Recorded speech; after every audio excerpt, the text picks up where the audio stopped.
Tim, thank you so much for coming on the podcast today. Hey, Chris, thanks for having me. So, can you give myself and the audience a little bit of background about who you are and what you do?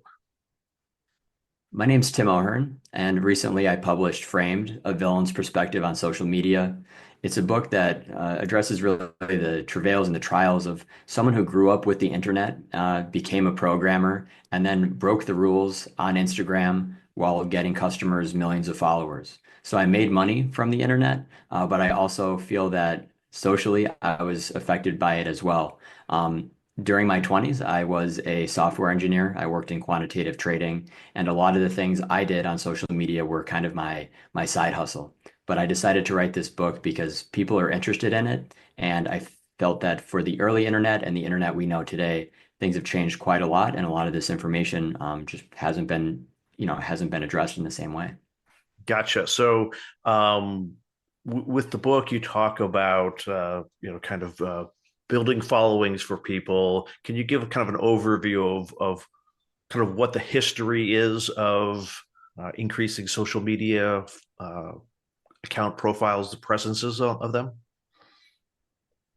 A lot of it relates to internet spam. We have a wonderful book published many years ago called Spam Kings, Yeah. which really addresses internet spam and this idea that it's so cheap to send electronic, messages as opposed to like junk mail. Yeah. And someone or some percentage of people will reliably buy those products, even though those products were often, scam products themselves.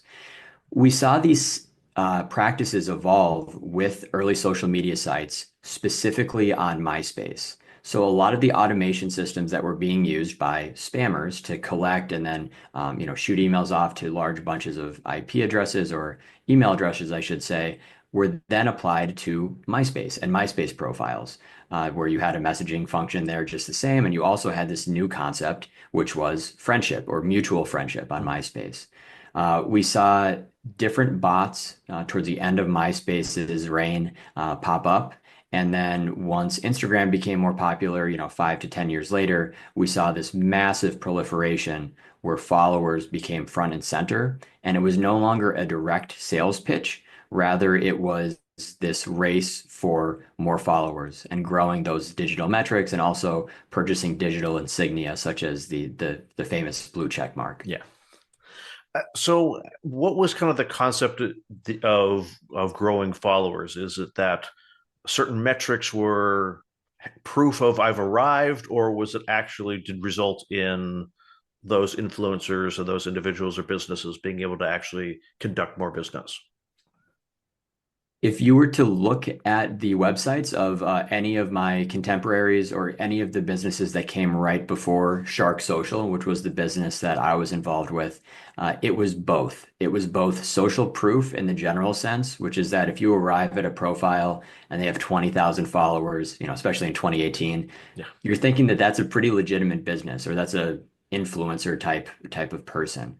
The other aspect is that if you own the account and you have 20,000 followers and you expect them to be real, if you are actually selling them something, some of those people will convert to customers. So even when we had the early businesses that were doing much spammier things or much more disruptive things, there was this two-pronged belief, which is that one, other people will be more likely to follow you because you've been proven Mhm. socially, but that also the existing followers you have might be more apt to purchase your products. And so, how did you go about uh, helping to using systems to increase people's followers? There were several eras that I've identified in my book Framed. I break it down to 5 eras, but it really comes down to two primary approaches. The first one is the spammier one, which involves botnets or fake followers. So the idea would be if me or you, if we knew how to industrially create hundreds of thousands of fake accounts, then we could put a price on sending some of those Yeah. accounts toward customers to get them more followers or comments or likes or whatever. That's one aspect of it. Although I had the systems that could do that, by the time I became involved, it was very, very difficult to create fake accounts. And there was a price on fake accounts that was probably, depending who you're buying them from, it was like 50 cents to $1 per fake account. So it actually could get pretty Yeah. expensive. What we focused on at Shark Social was what was called organic growth. So rather than someone paying for 1,000 followers, 20 or $30, they would instead give us 20 or $30 per month, and we would log into their account. We would target accounts that we thought would be likely interested in their niche or their subject matter, and we would then interact with those accounts, trying to get reciprocal actions, specifically followers, but also likes. Followers are easier to track at that time. And what's been proven, both by, both what I found, what my peers found, and even what researchers from Meta and UC San Diego found, is that even if you have a mediocre quality account, the reciprocation rate was about 8 to 10%.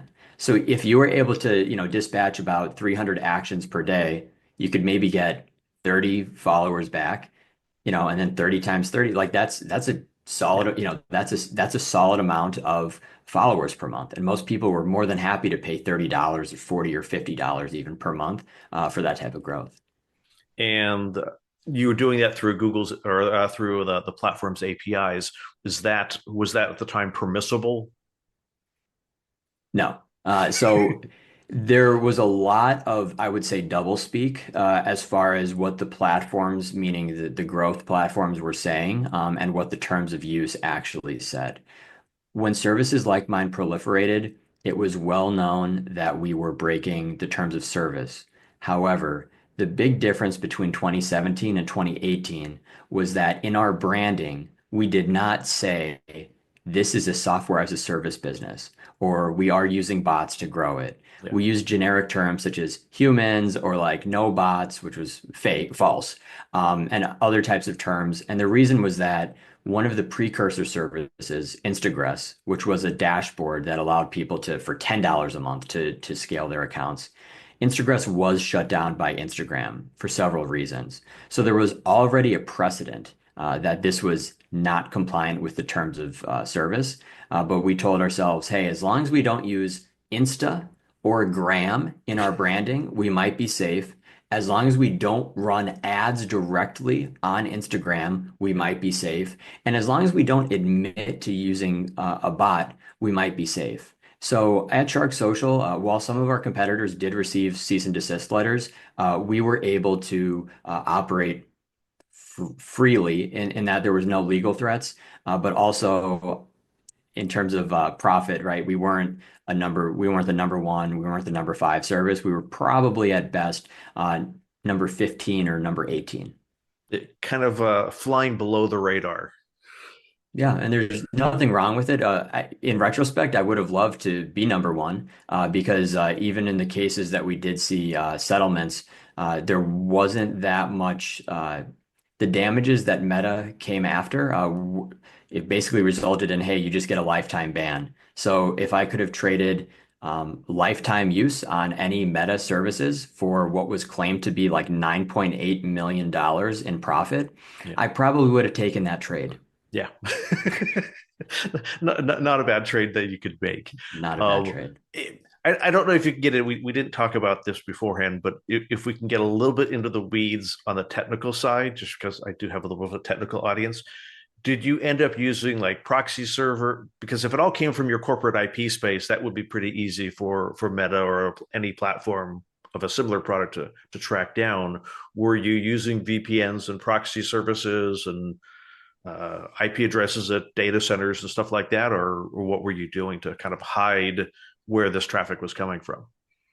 Yeah, Chris, that's a really important point. And whether we're talking web scrapers or normal services or any type of malfeasance on the internet, proxies have become front and center as far as how you are masking your tracks or in at least kind of diverting interest in like what you're doing. So nobody can identify that you have 1,000 accounts running from somebody's basement in Yeah. New Jersey. So early on, we experimented with using residential IPs, which is to say, like we had like a remote host, like at my parents' house, at Yeah. somebody else's parents' house, and we were doing some rotations there. That scaled very poorly because you more or less needed the VPN. You actually needed decent compute, and the computer needed to be turned on at all times. Yeah. But it was okay because residential IPs, as you know, are very, very high quality. We eventually had to move to using proxies, and we tried everything.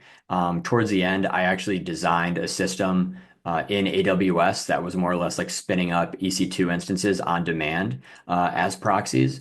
But also, as some of the listeners might realize, AWS publishes their IP Yeah. ranges. So anybody looking to determine how trustworthy these IPs are, these data center IPs, it's actually quite low. But because we only tended to put one or two accounts on these proxies, it worked decently.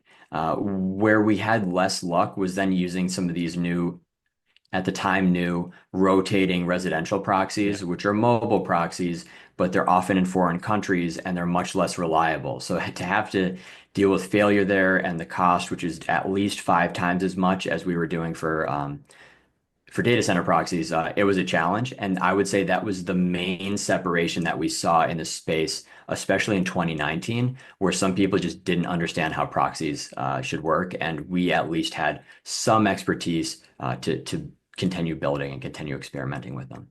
Do you think now that you're kind of out of that space, it is probably harder or easier for these platforms to run? I think it's been a lot harder. I think a lot of the social media platforms themselves have taken an interest in limiting this behavior. Ultimately, a follower growth service is just a disruption. Yeah. And of all the bad things that could happen on social media, it's a very, very low priority. So as long as you've ensured that it's not growing or scaling to this crazy extent, we can probably tolerate a little spam or like we say, positive spam, right? Yeah. When you get these generic positive comments. Um, we're seeing, like, for example, on TikTok, there's a lot less of this spam that we more or less just accepted on Hmm. Instagram during Instagram's golden age. And elsewhere on the internet, we do see still a lot of businesses that are built on the backs of these platforms that are violating terms of use. So, of course, Shark Social violated terms of use, but there have been dozens, if not hundreds, of similar companies, Yeah. such as in my book, I address HiQ Labs. And HiQ is one of these companies that said, hey, we'll monitor your employees' LinkedIn activity and will determine if they might be on the verge of quitting. So you can think if you scrape someone's LinkedIn every day, and even if they don't publish the changes to their network, if they're actually there, that's a service that also violated Instagram's terms, right? So as this data becomes more valuable, we've seen more and more services that Yeah. specifically are only pitched toward people who want or who need rotating residential proxies. Yeah. So we've seen a huge increase, and also the costs have come down quite a lot. But overall, I would say it has become much harder. And I was just, I think there was a news story out in the last week or two that a couple of the, one or two of the leading residential proxy services got shut down because they were Oh, wow. effectively running botnets. Yeah, And not that they were mal like they had compromised. It was not that they had paid people to, hey, run a residential proxy on your server, but they'd actually gone out and compromised people's machines. And that's interesting. where their proxies, that's where the proxies for their system came from, was people's intent compromised boxes as opposed to willing participants.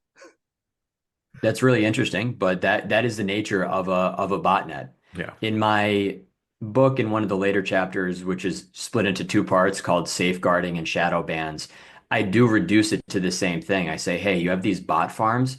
Really, we're talking about a botnet in the same sense of those like mid-aughts botnets that were used for the original wave of DDoS attacks, Yeah. right? So it's really not that different. Whether you're saying, hey, we control all these phones with accounts, or we've basically like rooted PCs and we're able to, to have this control. It's not much different. I will say it's crazy how valuable it is when it's used for social media. Like that's the irony. It's like Yeah. first it was used for like these destructive attacks, then they're used for scraping. It's just so funny how the value prop has changed. That is. So we'll pivot here in a minute, but for the kind of the social media follower growth platforms, what do businesses or individuals who are like looking at one of these services, what's the risk to them that they need to watch out for? As far as most terms are concerned, it is a terms of use violation on every platform. Starting in 2019, Instagram said, "Hey, we're going to start removing followers that you gained using these services."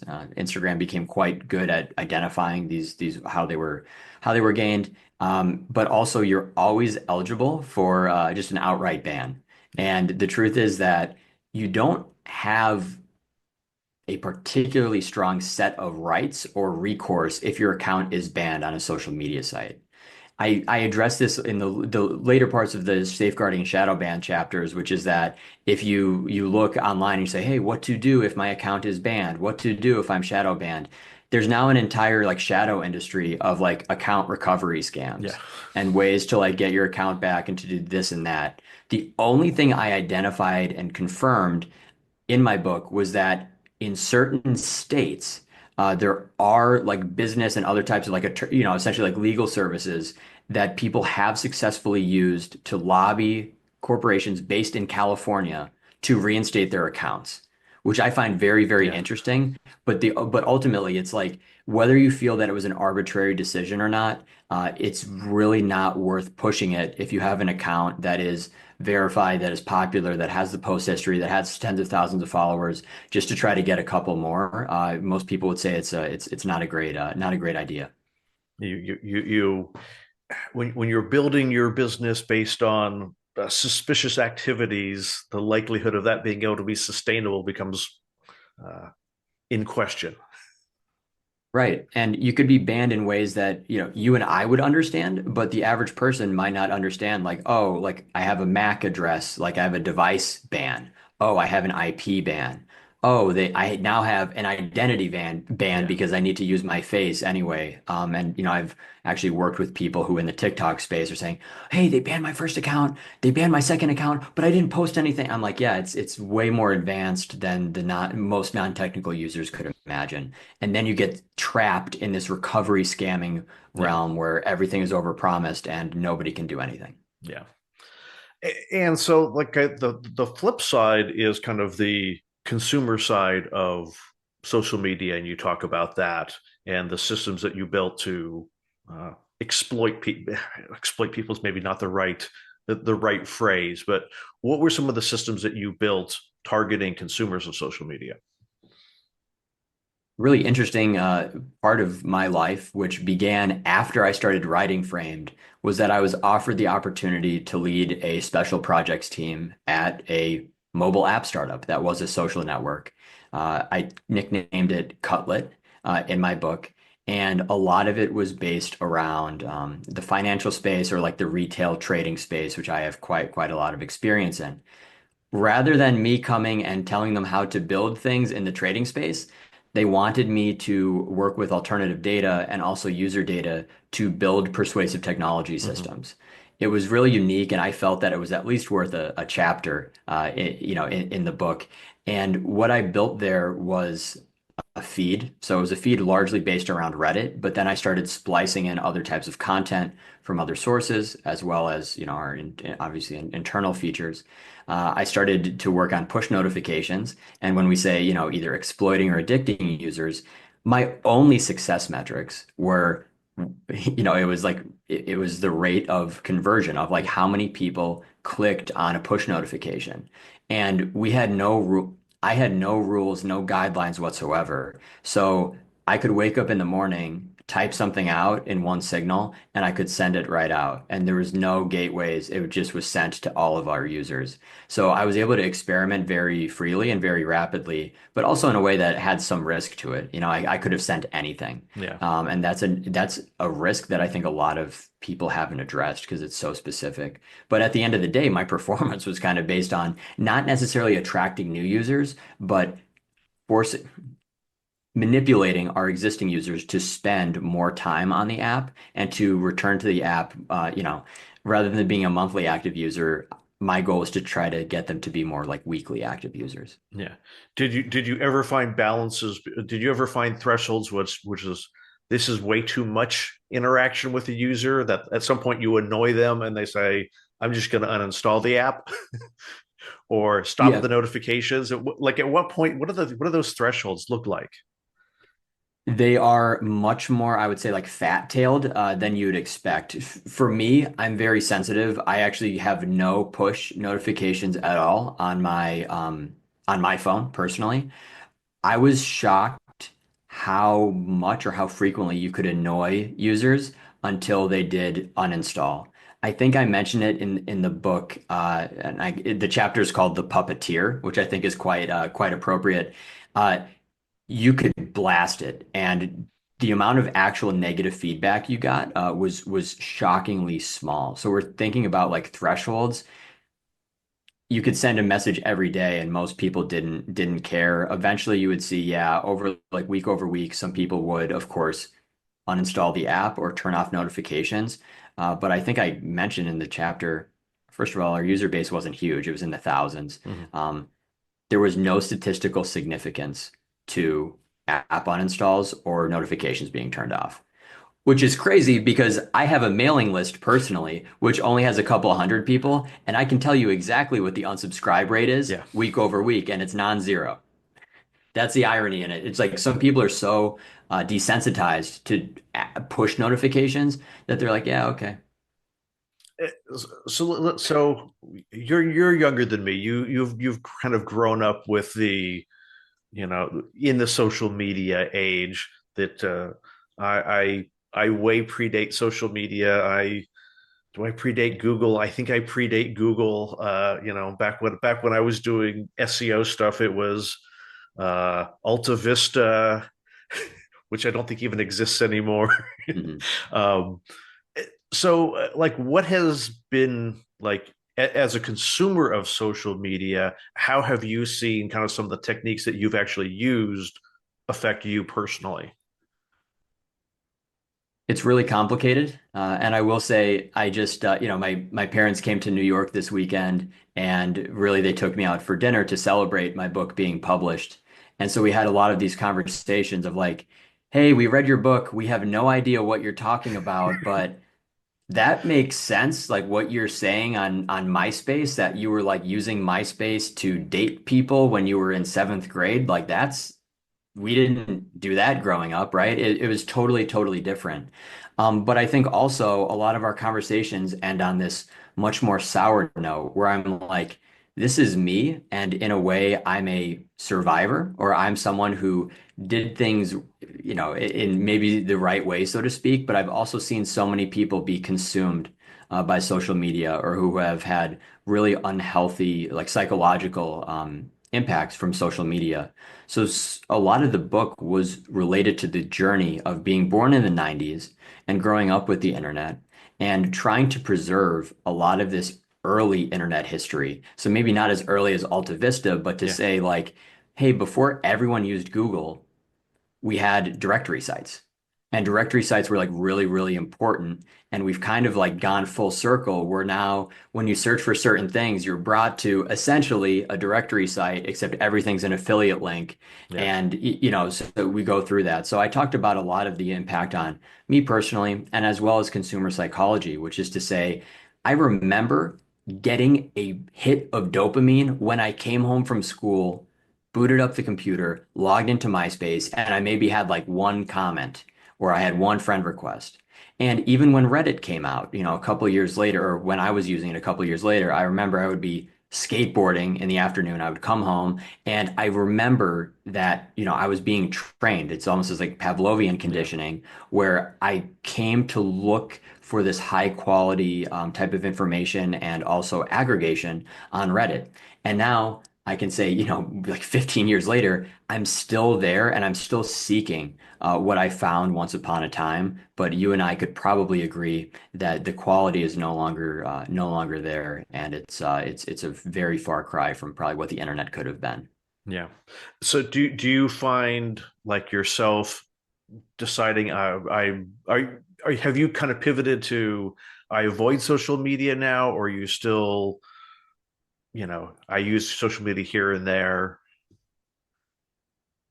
it's ironic because I wrote a book about social media, and in it, I poke fun at friends and peers who said, if you promote this on TikTok the right way, you will be an influencer. You will be the guy, at least the guy of whatever this year or Yeah. whatever. And and that's compelling, right? Because you write a book and you want more people to read it. And maybe you want to make more money or you want to get more speaking. For me, I'm really interested in speaking and just getting the word out there. But also, in my book, I'm very, very cynical on the whole thing. And I say that even influencer culture is really based in like nihilism. I say it's kind of similar to the writings of Fyodor Dostoevsky, which is like really, really deep and beyond the scope of what I want to talk about in a podcast. But I'm thinking like these things are really, really bad. And for me, even though I ran this business on Instagram, even toward the end, I was only logging into Instagram with my burner accounts, like with the accounts I was basically sacrificing or doing analytics using, rather than my personal account. So I say, I am so, so impressed and I'm so, so like enthralled with what the internet age has provided for us. But we're not quite there. And I think for me, social media has become a necessity in some sense. So, of course, I use LinkedIn. I use maybe Facebook to check birthdays, but a lot of these more modern and you'd say probably more addictive, like the Instagram, TikTok, even Snapchat to an extent, I don't use them at all. Gotcha. And any as we wrap up here, any advice for businesses wanting to grow their grow their profiles, things that they should avoid, and for consumers, things that they should look out for and kind of question on social media? As a business owner, people are always going to be trying to sell you something. And now it's AI. Once upon a time it was SEO, then it was content, then it was just, hey, we'll schedule posts for you. There have been all these services, and I can't sit here and say that they're not useful because, of course, if you have a business but you don't have a Google listing or your hours are incorrect, yeah, sure, it's probably worth paying somebody to make sure this is all correct. But to connect a constant or like frequent post history with saying this is actually going to get me more customers. In many cases, that isn't true. That in many cases that isn't true. People don't really use social media that way, or if they do, their feed is so saturated that they're not going to see your posts anyway. Yeah. So then you're thinking, oh, well, I already spent money here. Let's throw some money on ads. And before you know it, you don't really have, especially if it's a brick and mortar business, you don't necessarily have a connection between one thing and another. So that's some advice I give to business owners is that you should probably pause before you do too much under the umbrella of social media, especially if you're calling it competitive intelligence, which eventually just becomes mindlessly scrolling after like 5 or 10 minutes of actual research. And for individuals or people who are trying to build themselves up on Instagram specifically or TikTok, these were my primary customers. So I know what they wanted because I had this very, very long additional details sheet where they could submit what their goals were, what they were trying to do, what they were about. This helped with targeting as Yeah. well. But I was interested. And when I was writing the book, I still had everything preserved. And looking through these just paragraphs and thousands of words, I realized that almost nobody was talking about, I want to make more sales or I want more conversions. In fact, the only times we had the word conversion used was in two cases. We had two different businesses doing van conversions. So, kind of like van life, people want to live in their van. And the other one was a band that said, we don't care about conversions. We just think this is how we are going to get to play larger shows by having a larger following. So it's weird now because you see all this talk of like sales funnels and like AI assisted this and inbound marketing and whatever. In my book, I say, it comes down to what I call getting good, which is that in many cases, there always will be somebody better than you. And a lot of talent is not necessarily worthy of being globalized. So do what makes you happy, but scrolling does not bring you, I think, to the promised land that it once did without, taking out your wallet and paying for ads. So that's yeah, it's a very cynical take both for businesses and personal, but I still think that there are some cool opportunities out there by being a very, minimal, only as needed social media user. Awesome. And if people want to find your book, where can they find it? Yeah, Chris. It's currently on Amazon. I basically sell my book at cost. So right now that's $199 for the ebook, and that's $15 for a 430 page paperback. Currently, I'm also happy to announce that we're working on the audiobook as well. So hopefully by the end of the summer, there also will be framed on Audible with my voice. So if anyone listening likes my voice and wants to hear it for 18 hours or more, it will be there. Also, last week, Framed was approved for bulk distribution. So it's now Oh, available through Barnes& and Noble and other major retailers. that's awesome. And if not that you're looking for social media followers, if people want to connect with you online, where can they find you online? Sure. I prefer LinkedIn. I do check it pretty frequently, and I do have some posts there that are for more this balance of professional as well as kind of accomplishment based of like what the book has done and where I will expect it to go. I also write a newsletter which currently is on Beehive, so it's timohern.beehive. That's HIIV.com. And I have my personal blog as well, which I use for more long form posts. Anyone interested in really, wanting to know who is this guy? Like, is he really, what is he talking about? We have posts there going back 10 years, everything from video games to pop culture to technology. And that was really the fan base I built there was really what inspired me to write the book. So all of those things are pretty active, and I'm happy to connect with people who are, looking to learn more about me or, just looking to talk about Framed. Awesome. We'll make sure to include links to all those in the show notes. Thank you so much for coming on the podcast today. Thanks, Chris.